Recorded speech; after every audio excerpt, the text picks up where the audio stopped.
C'est une journée qui est dédiée aux scolaires. Donc cette année, il y a eu l'accent mis pour les collégiens et les lycéens. Donc on les accueille sur une journée entière avec une trentaine d'ateliers qui sont proposés, avec beaucoup d'ateliers de l'université qui va présenter les différents laboratoires de recherche et les thématiques de recherche qui sont développés à l'université. Et d'autres acteurs extérieurs également qui viennent y participer pour présenter les différentes activités, que ce soit des associations ou des institutions. Donc la petite activité, c'est vous prenez les marqueurs et vous essayez d'entourer les vrais fruits et voir si vous reconnaissez. Donc la cerise est un fruit par exemple. Alors il y en a qui sont répétés plusieurs fois. Quels sont les thèmes qui ont été abordés ? Alors essentiellement 2 thèmes qui correspondent évidemment aux compétences et aux qualifications de nos chercheurs.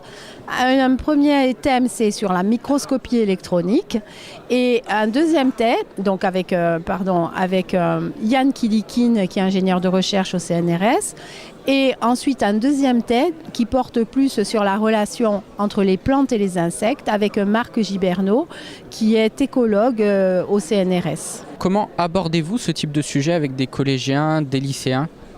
Alors ça, c'est le savoir-faire des chercheurs qui sont très pointus dans leur discipline, mais qui en même temps ont une compétence à faire partager ce savoir, à faire comprendre à un public qui est un public scolaire ou un public de lycéens un peu moins pointu, mais qui savent vulgariser et surtout diffuser grâce à leur passion, c'est tout, leur savoir-faire et les résultats des travaux de leur recherche. Nous ici on présente déjà une maison pédagogique qui permet de traiter tous les points éco-gestes dans le bâtiment. Justement ça rappelle des bons souvenirs aux plus jeunes.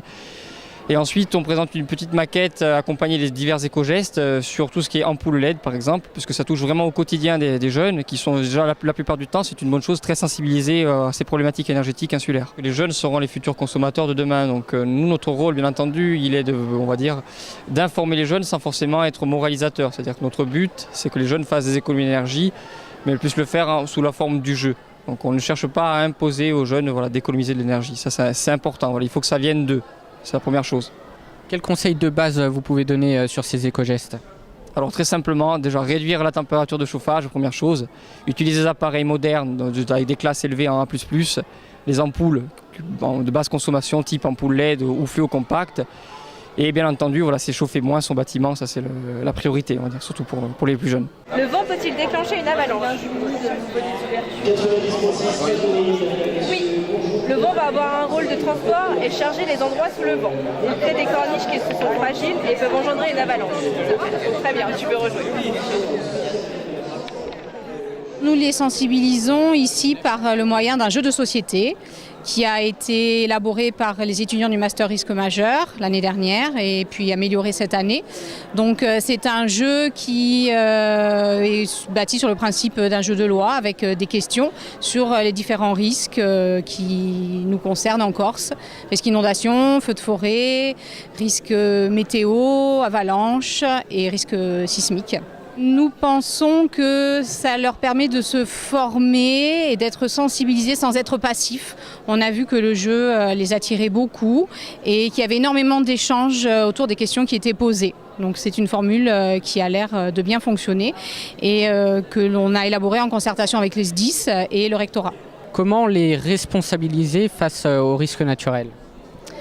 Les responsabiliser en les informant et justement on se rend compte que c'est en sensibilisant, en informant les jeunes justement que l'on arrive à responsabiliser les parents et à avoir les gestes qu'il faut au moment voulu. Donc cette solution elle contient du glucose, de l'hydroxyde de potassium et du bleu de méthylène. À votre avis, lorsqu'on l'agite, elle va devenir rouge, bleu, verte ou aucune idée, vous êtes daltonien. C'est un atelier qui se découpe en fait en 5 expériences chimiques relativement impressionnantes pour un peu capter l'attention. Donc ce sont des changements de couleur dans des réactifs, des prises de matière et de masse relativement importantes, des dégagements de fumée. Et l'atelier a été mis en place par un étudiant de génie biologique dans le cadre de son projet tutoré et aussi décliné en jeu, puisqu'on l'a associé à des questions-réponses justement pour que les étudiants puissent participer. Et, quel est l'objectif de ces démonstrations auprès des élèves?